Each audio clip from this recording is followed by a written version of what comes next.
والسلام علی سید الانبیاء والمرسلین اما بعد فاعوذ باللہ من الشیطان الرجیم بسم اللہ الرحمن الرحیم۔ سورۃ العنکبوت کی تقریباً 60 آیات کی تفسیر ہو چکی تھی۔ 60ویں آیت کی تفسیر بیان کرتے ہوئے ہم نے عرض کیا تھا کہ اس کا شان نزول یہ تھا کہ بہت سے مسلمان مکۃ المکرمہ میں موجود تھے، اور جب ہجرت کا حکم نازل ہوا تو ان کے دلوں میں خیالات آئے کہ جب ہم مدینہ منورہ کسی بھی مقام پر جائیں گے تو وہاں کھائیں گے پیئیں گے کیسے گزارا ہوگا وغیرہ وغیرہ۔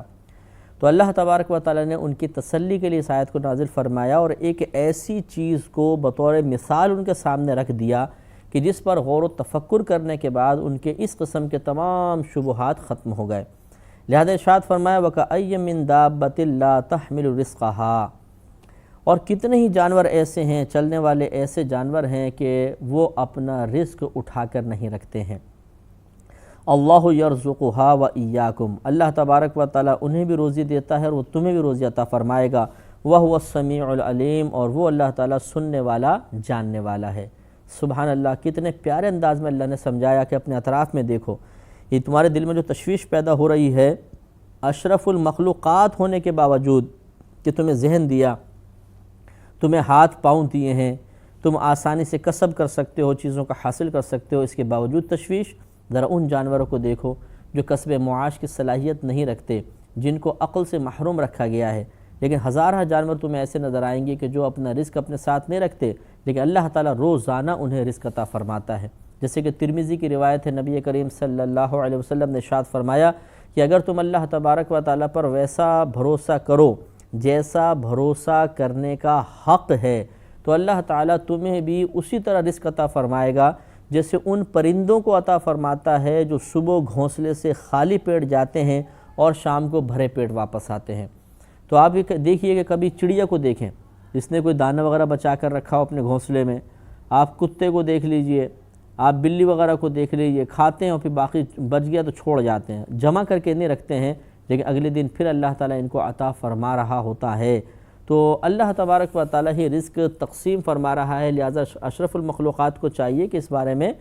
تشویش میں مبتلا نہ ہو۔ اس سے بھی معلوم ہوا، اور ایک پیچھے جو آیت آئی تھی کہ اللہ نے فرمایا تھا کہ میری زمین میرے بندوں کے لیے بڑی وسیع ہے، ان دو سے یہ معلوم ہوا کہ اگر کسی مقام پر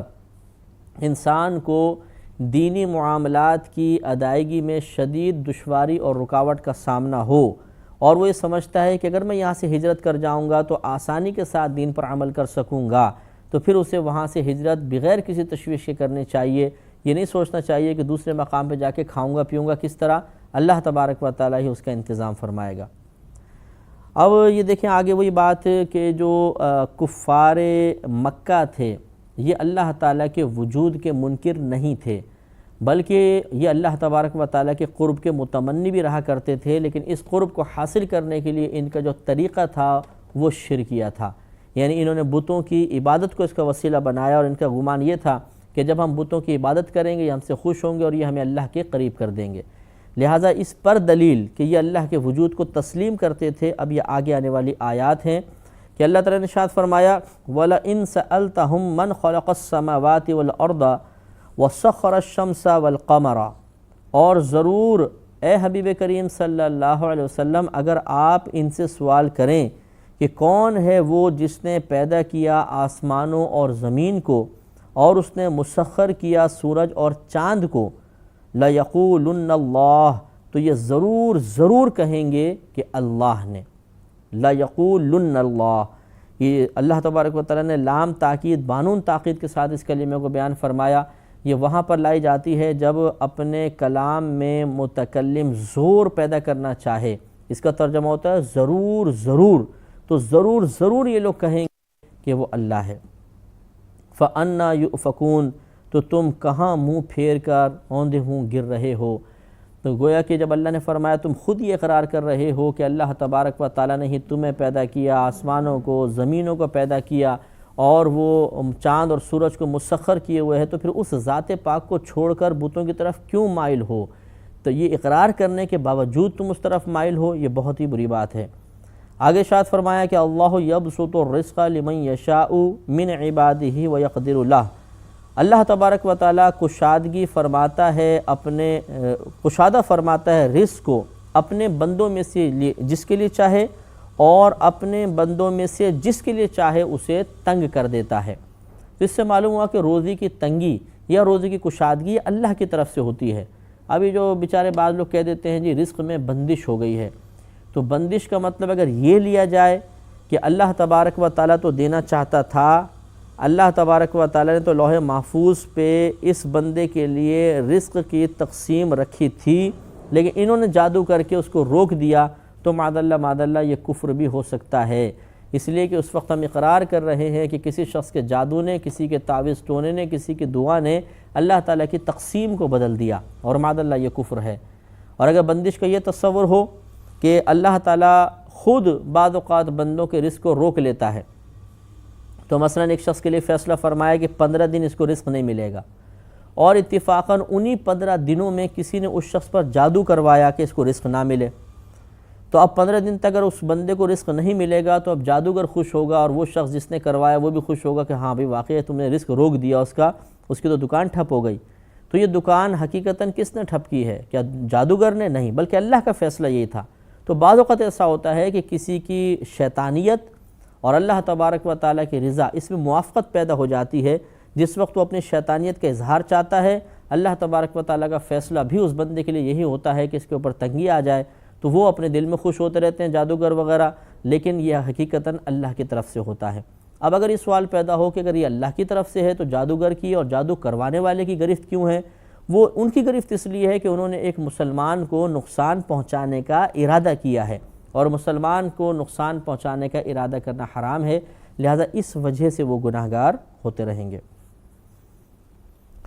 تو آگے اللہ نے ارشاد فرمایا، لہذا یہ بات یاد رکھیے کہ اللہ تعالیٰ ہی رزق میں وسعت عطا فرماتا ہے، اور اللہ تعالیٰ ہی رزق کو تنگ کرتا ہے۔ تو جب اللہ ہی سب کچھ کر رہا ہے تو اپنے رب سے رزق مانگیے، اپنے رب سے رزق کی وسعت کا سوال کیجئے، اور تنگی رزق کو بھی اللہ کی جانب سے ہی تصور کیجئے، اور اس کی کشادگی کے لیے اللہ کی بارگاہ میں عرض کرتے رہیں، انشاءاللہ بے حد برکت ہوگی۔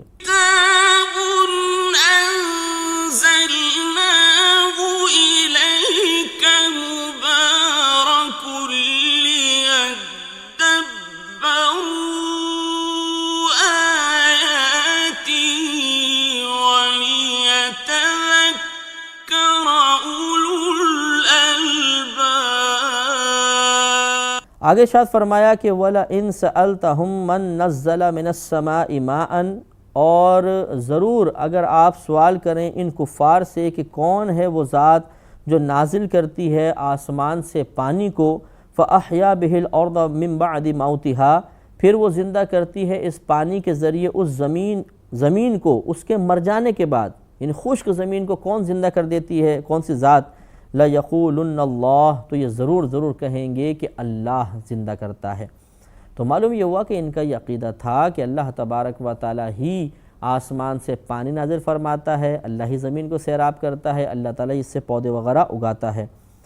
قُلِ الْحَمْدُلِلَّهِ، اے حبیب کریم تو آپ فرما دیجئے کہ تمام خوبیاں اللہ تبارک و تعالیٰ کے لیے ہیں، بل اکثرهم لا يعقلون، بلکہ ان میں سے اکثر عقل نہیں رکھتے ہیں۔ اگر ان کو عقل ہوتی تو خود سوچتے کہ جب ہم خود یہ اقرار کر رہے ہیں کہ وہ آسمان سے ٹنوں وزنی پانی نازل فرما رہا ہے، اور وہ زمین کہ اگر ہم انسان اسے پانی دینے لگ جائیں تو سالوں گزر جائیں گے اس کو سیراب نہیں کر سکتے، اور وہ اللہ تعالیٰ لمحے بھر میں چند منٹوں کے اندر اس پوری زمین کو سیراب کر دیتا ہے، اور وہ بنجر زمین جس کے بارے میں گمان ہوتا ہے کہ اب اس سے کچھ بھی نہیں اگ سکتا، اور جیسی بارش برستی ہے 2-3 دن بعد ہی پودے نکلنا شروع ہوتے ہیں، اور ہفتے 1.5 ہفتے 15 دن کے بعد لہلہاتے ہوئے درخت اور گھاس اور سبزہ اگ جاتا ہے۔ تو یہ ذات یقیناً بہت عظمت والی ہے جس مردہ زمین کو زندہ کرتی ہے، تو اسی پر ایمان لانا چاہیے۔ لیکن یہ عقل جس کی سلب ہو جاتی ہے وہ پھر اللہ تبارک و تعالیٰ یہ ایسی ذات کی عبادت نہیں کرتا، بلکہ وہ شرک کی طرف بڑھ جاتا ہے۔ وَمَا هَذِهِ الْحَيَاةُ الدُّنْيَا إِلَّا لَهْوٌ وَلَعِبٌ، اور یہ دنیا کی زندگی تو صرف کھیل اور کود ہے، کھیل کود ہی ہے، لہو و لعب ہے۔ یعنی دنیا کی زندگی کیا ہے؟ جیسے کھیل کود آدمی کر لے تو پھر اس سے کچھ حاصل نہیں ہوتا، وقتی تفریح حاصل ہوتی ہے، اسی طرح دنیا ایک وقتی تفریح کا ذریعہ ہے۔ اس میں کتنا ہی کما لیا جائے، کتنی ہی آسائشیں حاصل کر لی جائیں، اس کا مزہ بالکل ایسے ہے جیسے کھیل سے تھوڑا سا مزہ حاصل ہوتا ہے، اور اس کے بعد جب کھیل بند ہوتا ہے تو مزہ ختم ہو جاتا ہے۔ ایسی دنیا کا معاملہ ہے کہ جتنے بھی آدمی اس کے لیے کوششیں کر لے، جیسے اس کی آنکھ بند ہوگی تو گویا کہ یہ کھیل بند ہو گیا، جب بند ہوا تو اس کا مزہ بھی ختم ہو جائے گا۔ اب جیسے کھیل بند کرتے ہیں تو کھیل کے دوران جو چوٹیں لگی ہوتی ہیں پھر وہ درد کرتی ہیں اور ان کو آدمی سہلاتا ہے، دوائی وغیرہ لگاتا ہے۔ اسی طرح جو دنیا کی آسائشوں میں اپنے آپ کو مشغول رکھے گا، جب موت آئے گی اور زندگی کا کھیل ختم ہوگا تو پھر گناہوں کی چوٹیں اسے تکلیف پہنچائیں گی، اللہ کی نافرمانی کی تکلیفوں پر وہ مرہم پٹی کرنے کی کوشش کرے گا۔ لیکن یہ بس فرق ہے کہ دنیا کے کھیل کے بعد مرہم پٹی کرنا نفع دے دیتا ہے، اور جو دنیاوی کھیل کھیلتے ہیں وہ، اور جو اگر زندگی ہماری ختم ہو جائے تو زندگی کا کھیل ختم ہونے کے بعد کوئی مرہم پٹی اب نفع نہیں دے گی۔ اگر اللہ تعالیٰ ناراض ہوا تو پھر ہم سخت عذاب میں مبتلا ہو جائیں گے۔ ہاں اللہ تعالیٰ چاہے تو اپنے بندوں میں سے جسے چاہے اسے معاف فرما دے، عذابی نہ ہو، اس کی بہرحال مشیت ہے، لیکن ہمیں بہرحال ڈرنا ہی چاہیے۔ آگے ارشاد فرمایا کہ وَإِنَّ دَارَ الْآخِرَةَ لَهِيَ الْحَيَوَانُ، اور بے شک آخرت کے گھر ضرور وہی سچی زندگی ہے۔ لَوْ كَانُوا يَعْلَمُونَ، کیا ہی اچھا ہوتا کہ اگر یہ کفار اس بات کو جانتے۔ آگے ارشاد فرمایا کہ فَإِذَا رَكِبُوا فِي الْفُلْكِ، پھر جب وہ سوار ہوتے ہیں کشتی میں، دَعَوُا اللَّهَ مُخْلِصِينَ لَهُ الدِّينَ، تو وہ اللہ تبارک و تعالیٰ کو پکارتے ہیں اس حال میں کہ اس کے لیے دین کو خالص کر لیتے ہیں، یعنی پھر شرک مرتکب نہیں ہوتے۔ مثلا کشتی میں سفر کر رہے ہیں اور طوفان وغیرہ آ گیا تو یہ سب کو بھول بھال کے اللہ کی طرف توجہ کرنے لگ جاتے ہیں، یہ کفار بھی، اور اللہ کو پکارتے ہیں۔ یہ کفار کی عادت تھی کہ جب یہ دریا کا سفر کرتے تھے تو اپنے ساتھ بت رکھ لیا کرتے تھے اور ان کی عبادت کرتے رہتے۔ اب جب وہ کوئی طوفان وغیرہ آتا تو یہ بتوں کی عبادت کرتے، اور جب دیکھتے کہ طوفان نہیں ٹل رہا تو یہ بتوں کو دریا میں پھینک دیتے تھے اور خالص ہو کے یا رب پکارا کرتے تھے۔ تو اس پر اللہ نے بیان فرمایا کہ یہ جب مصیبت میں ہوتے ہیں، پریشانی میں ہوتے ہیں تو حق کی طرف ان کی توجہ ہو جاتی ہے، اور یہ سمجھ جاتے ہیں کہ اب اللہ کے علاوہ ہمیں کوئی بچانے والا نہیں ہے، بت بیکار ہیں، بلکہ بتوں کو اٹھا کے یہ پانی میں پھینک دیتے ہیں۔ لیکن فلما نجاہم، پھر جب نجات دیتا ہے وہ یعنی اللہ تبارک و تعالیٰ انہیں الی البر، خشکی کی طرف، اذا ہم یشرکون، تو پھر اسی وقت وہ شرک کرنے لگ جاتے ہیں۔ تو اس سے معلوم یہ ہوا کہ کفار بھی اس بات کو جانتے تھے کہ اللہ ہی ہے، مصیبت میں پکار، وہ مصیبت کو دور کرنے کے علاوہ کوئی یہ بت وغیرہ مصیبت کو دور نہیں کرتے ہیں۔ ہمیں بھی چاہیے جب کوئی مصیبت آئے تو اللہ تبارک و تعالیٰ کو پکار۔ ہاں یاد رکھیں کہ اگر اللہ کے کوئی نیک بندے ہیں، محبوب ہیں، کسی مصیبت میں حاضر ہو کر دعا کی درخواست کر لیں تو یہ کوئی اس کے منافی نہیں ہے، مادہ شرک ہے، بلکہ صحابہ کرام رضوان کی سنت ہے۔ حدیث کریم اللہ کیا کے اوپر اعتماد نہیں کرنا، کسی کے پاس جا کے دعا، اس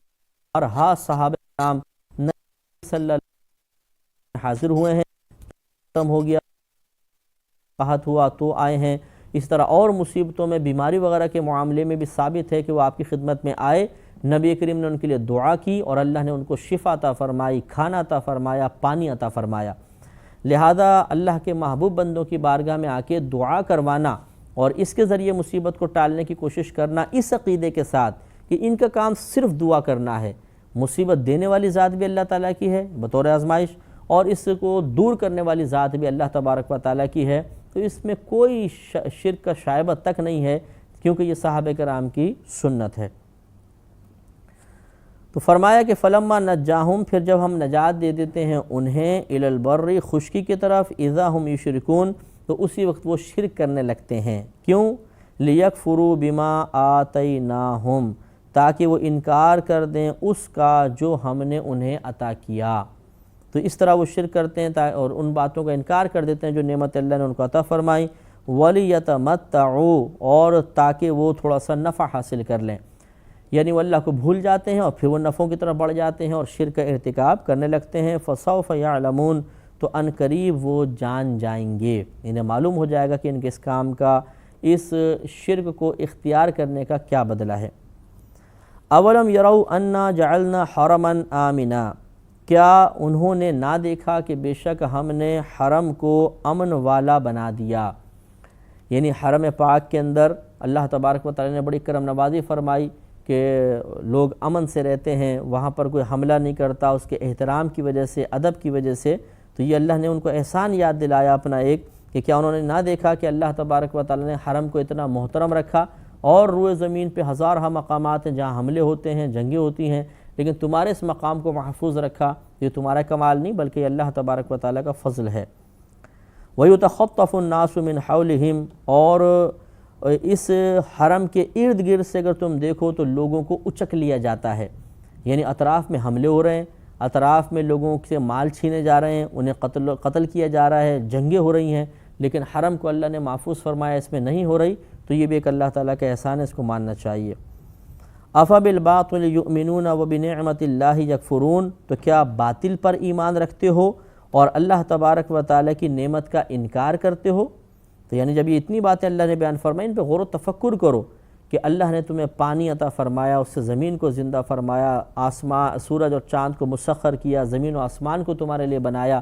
اتنی ساری باتیں اللہ نے بیان فرمائی، تو پھر اس کے باوجود تم باطل پر ایمان رکھتے ہو، اللہ پہ ایمان نہیں لاتے ہو۔ اور جو اللہ نے تمہیں نعمت عطا فرمائی، ان کا تقاضا تو یہ ہے کہ جو نعمت دے وہ محسن ہوتا ہے، اور محسن کی بات مانی جاتی ہے، لیکن تم اللہ کی بات نہیں مانتے ہو، یہ بھی بڑی بے مروتی کی بات ہے۔ آگے ارشاد ہوتا ہے کہ وَمَنْ أَظْلَمُ مِمَّنِ افْتَرَىٰ عَلَى اللَّهِ كَذِبًا، اور اس سے بڑھ کر ظالم کون جس نے اللہ تبارک و تعالیٰ پر جھوٹ باندھا، جھوٹ گڑھا، أَوْ كَذَّبَ بِالْحَقِّ لَمَّا جَاءَهُ، یا اس نے جھٹلایا حق کو جب وہ حق اس کے پاس آیا۔ حق سے مراد نبی کریم صلی اللہ علیہ وسلم بھی ہو سکتے ہیں، اور قرآن عظیم بھی ہو سکتا ہے کہ جب نبی کریم ان کے درمیان آئے یا قرآن پاک کو ان کے درمیان رکھا گیا تو انہوں نے اس کو بھی جھٹلا دیا۔ الیس فی جہنم مثوی للکافرین، یہ سوالیہ انداز میں ہے کہ کیا جہنم میں کفار کے لیے ٹھکانہ نہیں ہے؟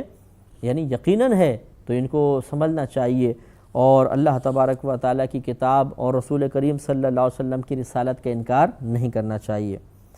والذین جاہدوا فینا، اور وہ لوگ جو ہمارے راستے میں کوشش کرتے ہیں، لنہدینہم سبلنا، ضرور ہدایت دیں گے ہم انہیں اپنے راستے کی، وَإِنَّ اللَّهَ لَمَعَ الْمُحْسِنِينَ، اور بے شک اللہ تبارک و تعالیٰ ضرور نیکوں کے ساتھ ہے۔ ان آخری آیات کی تفسیر انشاءاللہ اگلے پروگرام میں، وآخر دعوانا ان الحمدللہ رب العالمین۔